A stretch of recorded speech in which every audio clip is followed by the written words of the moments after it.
नमस्कार, आप देख रहे हैं दार्शनिक भारत लाइव। मैं अमरीश कुमार सिंह। इस वक्त एक बार पुनः हम आए हुए हैं तख्त श्री हरि मंदिर पटना सिटी गुरुद्वारा के परिसर में, और हमारे बीच में यहाँ पर हैं विश्व प्रसिद्ध पटना तख्त श्री साहिब के पूर्व जत्थेदार और मुख्य ग्रंथी ज्ञानी रंजीत सिंह गौहर मस्की। जैसा कि आज के दिन विशेष रूप से देश के प्रतिपक्ष के नेता राहुल गांधी जी का पुतला दहन किया गया है, और इस क्षेत्र के सिख पंथियों में एक उग्रता देखी गई। तो हम यहाँ पर जानना चाहेंगे ज्ञानी रंजीत सिंह जी महाराज जी से कि क्या वजह है, वो कौन सी बातें हैं जो सिख पंथों को चुभ गया और उन्होंने राहुल गांधी जी का पुतला दहन करने पे उतारू हो। सबसे पहले वाहिगुरु जी का खालसा, वाहिगुरु जी की फतेह। माननीय अमरीश जी, सबसे पहले मैं आपका आभार व्यक्त करूंगा जो आप इन मुद्दों पर हमेशा अपनी आवाज़ बुलंद करते हैं और सिख मुद्दों पर भी आप बाकी मुद्दों की तरह पूरा ध्यान देते हैं। आज जो यहाँ तख्त पटना साहब के सेवादारों ने, स्टाफ ने और इक्का दुक्का मेंबरों ने मिलकर प्रदर्शन किया है और पुतला दहन किया है राजीव गांधी के राजकुमार राहुल गांधी का, ऐसा पता चला है कि उन्होंने सिख, जो सिक्खी के 5 ककार हैं, चिन्ह हैं, कड़ा है, कृपान है, दस्तार हमारी विश्व में आइडेंटिटी है, उसके बारे में कुछ बोला है कि उसको आने वाले दिनों में शायद भारत में वो संकट में होगा। तो सर्वप्रथम मैं माननीय राहुल गांधी जी को ये कहना चाहता हूं कि सिख धर्म का जन्म ही संकट में हुआ है। जब औरंगजेब का जुल्म इंतहाई लेवल पर था तो उस से बड़ा देश में कोई संकट नहीं था। जब कश्मीर के ब्राह्मणों को जबरन मुस्लिम बनाया जा रहा था, भारत के हिंदू धर्म को दिन रात मिटाने का एक बहुत बड़ा दमन चक्कर चल रहा था।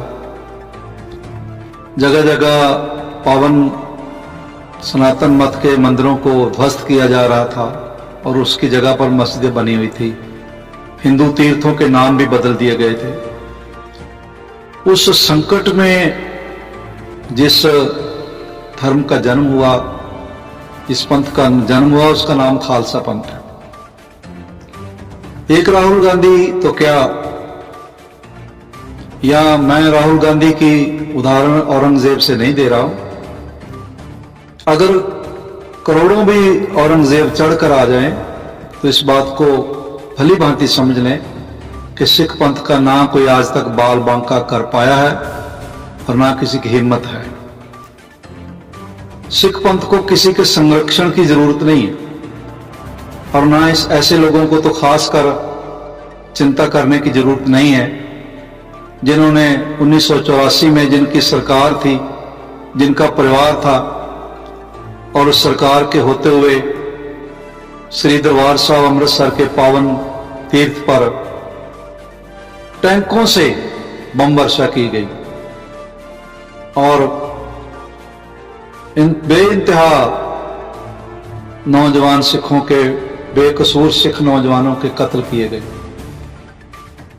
बहाना यह बनाया गया कि श्री दरबार साहब स्थित श्री अकाल तख्त में जरनैल सिंह भिंडरा वाले हैं, उनको पकड़ने के लिए हमने ये ऑपरेशन ब्लू स्टार किया। चलो, उनके कहने पर कोई मान ले कि संत जरनैल सिंह भिंडरा वाले आतंकवादी थे, टेररिस्ट थे, उग्रवादी थे, लेकिन एक भी FIR आज तक भारत के किसी थाने में कोई दिखा दे कि संत जरनैल सिंह जी भिंडरांवाले के खिलाफ as a terrorist, as a आतंकवादी, एज ए उग्रवादी एक सिंगल FIR कोई दिखा दे तो कहा जाए कि वो टेररिस्ट थे। सिर्फ स्वर्गीय इंदिरा गांधी के कहने से या राहुल गांधी के आज कहने से या राजीव के कहने से या किसी और के कहने से कोई टेररिस्ट नहीं हो जाता। कोई अदालत का प्रूफ हो जिसमें अदालत ने फैसला किया हो कि ये टेररिस्ट हैं। टेररिस्ट गुरुद्वारों में सामने नहीं रहते, प्रेस कॉन्फ्रेंस से नहीं करते और मंचों पर शरेआम नहीं बोलते। टेररिस्ट कहीं जंगलों में कहीं छुप छुपा कर रहते होंगे। किसी के लिए संत जरनैल सिंह भिंडरांवाले हो सकता है टेररिस्ट हो। कभी उन्होंने खालिस्तान की मांग नहीं की। ये मिथ्या है कि संत जरनैल सिंह ने कभी खालिस्तान की मांग की हो। कोई उनका एक बयान दिखा दें जिसमें उन्होंने कहा हो कि हमें भारत से अलग कहीं खालिस्तान चाहिए। हाँ, ये जरूर सिखों की मांग रही है कि हम बराबर के हिंदुस्तानी हैं, जैसे बाकी हिंदुस्तानी हैं वैसे हम भी हिंदुस्तानी हैं। हमारे साथ सेकंड दर्जे के सिटीजन का बर्ताव ना किया जाए, ये मांग रही है। इसके अलावा संत जरनैल सिंह ने, हम तो तब बहुत छोटे थे, 1984 की बात है, हम तो उनसे ना मिले, ना उनसे कभी बात हुई, ना इतनी हमारी अवस्था ही थी कि हम उनसे मिल पाते या हम उनसे बात करते या उनके बारे में जानते होते। लेकिन जितना हमने सिख पंथ में सुना है उतने उसमें यही है कि कहीं उनके खिलाफ कोई FIR नहीं है एज ए टेररिस्ट। हाँ, अगर कहीं है तो उसको दिखाया जाए। सिख ककार जो हमारे धर्म चिन्ह है, श्री साहिब कृपान है, कंगा है, कड़ा है, हमारा केस है, दस्तार हमारी आइडेंटिटी है, इसके खिलाफ विश्व में किसी की हिम्मत नहीं है कोई उंगली उठा दे और कोई हिम्मत करे उसको मिटाने की। फानूस बनकर जिसकी हिफाजत हवा करे वो समा कब बुझे जिसे रोशन खुदा करे। श्री गुरु गोविंद सिंह महाराज जी ने अपने बच्चों का, परिवार का, अपने प्यारे सिखों का खून देकर इस खालसा पंथ के झाड़ को सींचा है, इस पेड़ को सींचा है। इसलिए जब तक ब्रह्मांड रहेगा तो राहुल गांधी जी जैसे लोगों को सिख पंथ की चिंता करने की जरूरत नहीं। हाँ, वर्तमान समय के बारे में मैं कह सकता हूं, जितना प्रेम, स्नेह और नजदीकी हमारे देश के honourable prime minister Shri Narendra Modi ji सिखों के साथ रखते हैं, वो सब सिख जानते हैं। गुजरात में लखपत में गुरु नानक देव जी के चरण पड़े, वो गुरुद्वारा खंडर हालातों में था, उसको उन्होंने स्वयं पूर्ण ध्यान देकर और पूरा खर्च करके गुरुद्वारा लखपत साहिब को नरेंद्र मोदी जी ने तामीर करवाया और आज बहुत अच्छे गुरुद्वारा के रूप में वो विद्यमान।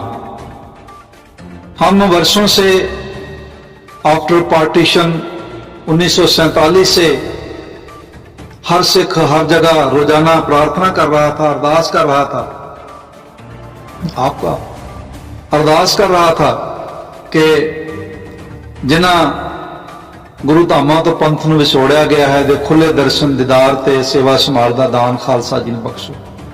वहां बाघा बॉर्डर, करतारपुर साहब बॉर्डर पर जाके डेरा बाबा नानक रो रो कर सिख अरदास करते थे। अगर माननीय राहुल गांधी जी आपको सिखों के साथ इतनी सहानुभूति थी, आपके परिवार को इतनी सहानुभूति थी, तो क्यों नहीं आपने करतारपुर कॉरिडोर बनवा दिया? वो हमें 2019 में भारत के ऑनरेबल प्राइम मिनिस्टर, जिनको भारत ने तीसरी दफा प्रधानमंत्री की गद्दी पर शोभायमान कराया है, शोभित कराया है, विराजमान कराया है, श्री नरेंद्र मोदी जी ने सिखों को कॉरिडोर बना कर दिया। और आज कोई भी सिख थोड़ी सी फॉर्मेलिटी है करके बिना वीजा के पाकिस्तान जाकर गुरु नानक देव जी के, जहां उन्होंने अपना शरीर त्यागा था, सिख तड़पते थे उसके दर्शन दीदार के लिए, वीजे मिलते नहीं थे। आज भी वही हालात हैं, लेकिन आज श्री नरेंद्र मोदी जी की और उनके सहयोगियों की जो कठिन मेहनत थी, तपस्या थी, भक्ति थी, वो रंग लाई। और आज सिख क्या, कोई भी भारत का कोई भी बाशिंदा, केवल सिख नहीं, जो गुरु नानक को प्यार करता है, कोई अमृतधारी सिख है या कोई सहजधारी सिख है, गुरु नानक नाम लेवा है, विश्व भर में है, भारत में भी बहुत है। आप कभी बिहार में कहीं किसी जगह पर बोले सो निहाल का जयकारा बुला के देखें, सारे बिहारी एक आवाज में सत श्री अकाल बुलाएंगे, मैंने देखा हुआ। यहां पर बक्सर में जब भूतपूर्व केंद्रीय मंत्री श्री अश्विनी चौबे जी ने बहुत बड़ा समागम किया था गुरु नानक देव जी के जन्मदिन वाले दिन, तो मैं भी उसमें शामिल था। लाखों लोगों का इकट्ठ था और मैंने जयकारा बुलाया तो बहुत भारी आवाज में सारे श्रोताओं ने सत श्री अकाल में उसका बुलंद आवाज में जवाब दिया। और सिख के नाम पर पगड़ी वाला वहां मैं अकेला ही था। इसलिए भारत के हर हिंदू, हर सनातनी गुरु नानक देव जी को श्रद्धा से नमन करते हैं, अपना श्रद्धा सुमन अर्पण करते हैं। तख्त पटना साहिब में देखें, गुरुद्वारा नानक मता यूपी में देखें, कैसे सिख तो आते ही हैं, जो गैर सिख हैं, लोकल बाशिंदे हैं, वो भी गुरु नानक को प्यार करते हैं। रीठा साहिब में देखें, इस तरह गुरुद्वारा और स्टेटों में हैं, गुरुद्वारे हैं, नांदेड़ साहब महाराष्ट्र है, सचखंड श्री हजूर साहिब है, अनेकों गुरुद्वारे हैं जहां सिखों के साथ साथ गैर सिख श्रद्धालु भी आते हैं। फिर मैं और आपके साथ साझा करना चाहता हूं, लंगरों पर जीएसटी आयद हो गया था। सारे भारत के लंगरों पर जीएसटी वेव किसने किया? हमारे माननीय प्रधानमंत्री श्री नरेंद्र मोदी जी ने और honourable home minister of India Shri Amit Shah ji ने। मैं उनके कसीदे नहीं पढ़ रहा, मत कोई ये समझे कि मैं उनके कोई कसीदे पढ़ा, जो सच्चाई है उससे मैं आपको वाकिफ कराना अपना धर्म समझता। फिर इसी तरह किसानों के 3 कानून वापस लिए गए। भारत में शायद पहला, जहां तक मुझे ज्ञान है, आपको हो तो आप बता देंगे माननीय अमरीश जी, शायद पहला ऐसा मौका है जब बने हुए कानून, बहुमत से बने हुए कानूनों को भारत सरकार ने, यह देखते हुए कि वहां सिख भी, उनके भी प्राण जा रहे हैं और लोगों के, किसानों के, भारत के बाकी किसानों के भी वहां प्राण जा रहे हैं, तो बहु गिनती वहां सिख थे, उन्होंने वो कानून वापस लिए। और इसी तरह से एक नहीं है, अनेकों उदाहरणें हैं। श्री गुरु नानक देव जी का 550वां प्रकाश दिवस भारत ने विश्व भर में मनाया। माननीय प्रधानमंत्री जी और माननीय गृह मंत्री जी के उपराले से श्री गुरु तेग बहादुर जी महाराज, कितनी ये अद्भुत बात है कि जिस लाल किले से गुरु तेग बहादुर जी को कत्ल करने का, उनके प्यारे सिख भाई मतीदास जी को, प्यारे सिख भाई दयाला जी को, प्यारे सिख भाई सतीदास जी को कत्ल करने का भयानक यातनाएं देकर आड़ी से चीर देना, आग में जला देना और उबलते हुए बर्तन में उबाल देना, ऐसी भयानक यातनाएं देकर उनको कत्ल करने का फतवा जिस लाल किले से आयद हुआ था, उसी लाल किले पर देश के प्रधानमंत्री जी ने, देश के गृह मंत्री जी ने, संस्कृत मंत्री जी ने, मंत्रालय ने, दिल्ली गुरुद्वारा प्रबंधक कमेटी के सहयोग से उसी लाल किले पर गुरु गोविंद सिंह महाराज के पिता श्री गुरु तेग बहादुर साहब, श्री गुरु तेग बहादुर धर्म की चादर, हिंद की चादर, उनका 400वां प्रकाश दिवस, उनका जन्मदिन लाल किले की उस फसील पर मनाया जहां से कभी औरंगजेब के काजियों ने उनको कत्ल करने का फतवा दिया था। तो इसलिए मैं कहना चाहता हूं, गुरु गोविंद सिंह महाराज जी का 350वां प्रकाश दिवस विश्व स्तर पर मनाया गया। यहाँ बिहार में, बिहार के माननीय मुख्यमंत्री जी श्री नीतीश कुमार जी ने अथाह श्रद्धा व्यक्त की और अकूत श्रद्धा व्यक्त करते हुए, यहाँ थोड़ी सी पटना साहब में छोटी सी सिख कम्युनिटी है, कोई वोटों के लालच नहीं, सिर्फ इसलिए कि गुरु गोविंद सिंह महाराज संसार भर में पूज्य हैं और सिखों के 10वें गुरु हैं। इसलिए उन्होंने जिस स्तर पर 350वां प्रकाश दिवस मनाया था, विश्व में कोई नहीं मना सका। एक नहीं, अनंत ही ऐसी उदाहरणें हैं। दुनिया भर में ब्लैक लिस्ट है, जो कुछ बहुत सारी नरेंद्र मोदी जी के कैबिनेट द्वारा, गृह मंत्री श्री अमित शाह जी के उद्यम का सदका बहुत सारी खत्म हुई है, कुछ जो कुछ बची है वो भी खत्म हो रही है। एक नहीं, ऐसी अनेक बातें हैं जिनको देखते हुए हम अपना कह सकते हैं कि भारत को श्री नरेंद्र मोदी जी जैसा दूसरा प्राइम मिनिस्टर नहीं मिलेगा। इसलिए चलो, आपकी जो राजनीति है, आपको वोट चाहिए, आपको पद चाहिए, आपको प्रतिष्ठा चाहिए, आपको और एमएलए एमपी चाहिए, और स्टेटों में सरकारें चाहिए, आप अपना उपराला करो, लेकिन इसके लिए सिखों के धार्मिक चिन्हों को ढाल माननीय राहुल गांधी जी ना बनाएं तो अच्छा है। कोई भी अगर, अभी तो हमारा भारत की खुशकिस्मती है कि भारत को नरेंद्र मोदी जैसे प्राइम मिनिस्टर और अमित शाह जी जैसे माननीय गृह मंत्री जी मिले हुए हैं। उनका सारा मंत्रालय एक ही है, वो उनमें दो कोई नहीं, उनमें कोई विरोध नहीं है और सारे मिलकर वो सरकार चला रहे हैं। अल्पमत में लोग कहते थे रह गए हैं, लेकिन फिर भी वो गुरु महाराज ने उनको सरकार में बिठाया है, वो शीर्षक स्थान पर हैं और देश में जो महान पदवी है प्राइम मिनिस्टर की उस पर मौजूद हैं, गृह मंत्री की उस पर मौजूद हैं। बड़े आराम से सारा कुछ चल रहा है। जिसको भी राजनीति करनी हो वो खूब करे, हम कब मना करते हैं, रैलियां करो, आप धरने दो, आप कुछ भी करो, हमें उसमें कोई इतराज नहीं है। लेकिन सिखों के धार्मिक चिन्हों को, सिखों की आइडेंटिटी को मैं विश्व के लोगों को कहना चाहता हूं, इसको माननीय राहुल गांधी जी आप भी इसको ढाल ना बनाएं। कोई और तरीका है बात करने का तो वो करें, इससे देश में माहौल खराब होता है और सिखों को संसार में खत्म करने वाला कोई पैदा ही नहीं हुआ। जब तक ये ब्रह्मांड रहेगा, जब तक गुरु गोविंद सिंह महाराज जी के खून का एक कतरा भी उसकी ताकत रहेगी तो विश्व में सिखों को कोई खत्म नहीं कर सकता। ये वो पेड़ है जिसको गुरु गोविंद सिंह महाराज ने अपने खून से सींचा है, बलिदान है, सेवा है, समर्पण है। आज आप दुनिया भर में देखें, कहीं कोई कुदरती आपदा आ जाए, कुछ इस तरह का हो जाए। कोरोना काल में आपने देखा दिल्ली के सिख किस तरह से आगे होकर सेवा कर रहे थे, आज लाशों का सेवा संभाल कर रहे थे। आज हमारे वो एक सज्जन है जिनको अवार्ड दिया गया है, भारत का नागरिक सर्वोच्च अवार्ड दिया गया है, जिसको मेरे ख्याल से क्या नाम है उस अवार्ड का, रत्न करके नहीं, भारत रत्न नहीं है, कुछ और छोटा अवार्ड है, उससे वो दिया गया है, मुझे नाम भूल रहा है। और वो भी जो है बड़ा सर्वोच्च नागरिक वो भी सम्मान है, दिया गया है, पद्मश्री दिया गया कि कोरोना काल में सिखों ने लाशों का संस्कार किया।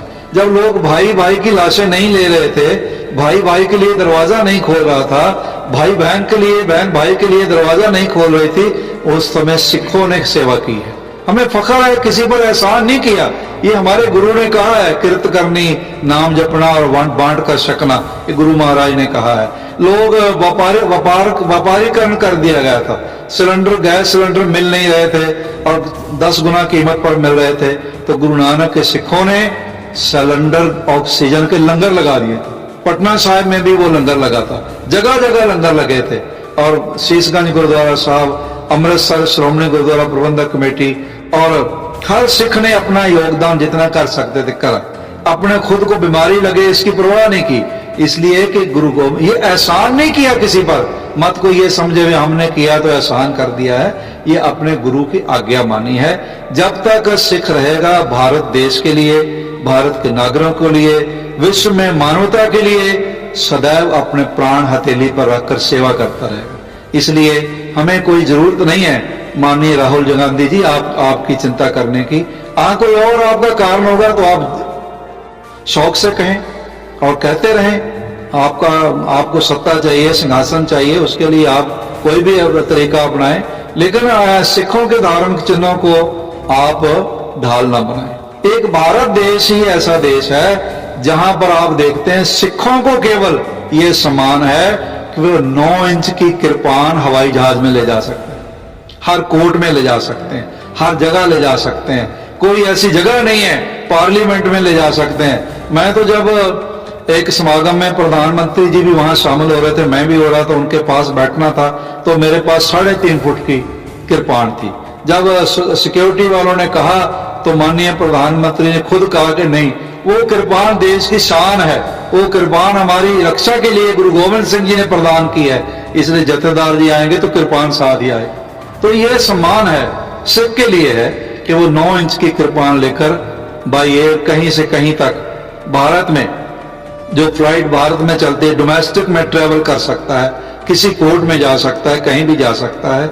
आज तक तो यही है। हाँ, कल को आपको इस तरह का करेंगे तो फिर उसका सिख अपने बल से अपने बल से नहीं, अपने गुरु के बल से उसका जवाब देना जानते हैं। बहुत बार बहुत सारे लोगों को जवाब पहले दिया भी गया है और फिर जरूरत पड़ने पर जवाब दिया भी जाता रहा है। इसलिए सिख अमृत पीने वाला अमृत अभिलाषी है, अमृतधारी है। मिठास उसके रोम रोम में है, प्रेम उसके रोम रोम में है, सेवा सम्मान देशवासियों का, मानवता का उसके रोम रोम में है। इसलिए किसी से हमें ना शिक्षा लेने की जरूरत है और ना कोई हमारी चिंता करे।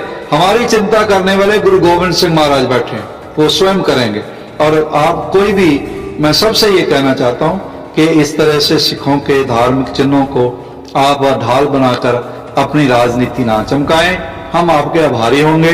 बहुत बहुत धन्यवाद। वाहिगुरु जी का खालसा, वाहिगुरु जी की फतेह। एक तरह से यहाँ पे जो राजनीति को लेकर के, सत्ता को लेकर के जैसा कि बयानबाजी चल रही है, इस संदर्भ में हमारे माननीय तख्त श्री के जत्थेदार साहब ने जो अपनी बातों को रखा, इन्होंने साफ कर दिया कि जब हमारा जो विसात है उसको मुगलों ने, औरंगजेब ने, बाबर ने समाप्त नहीं किया, तो राहुल गांधी जी ओछे वचनों से क्या कर पाएंगे। इससे किसी का कुछ नुकसान नहीं होने वाला है।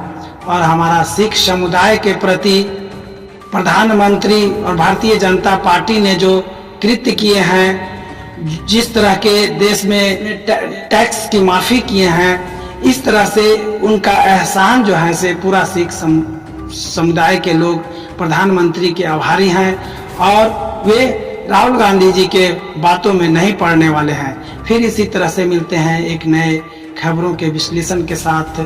जय हिंद।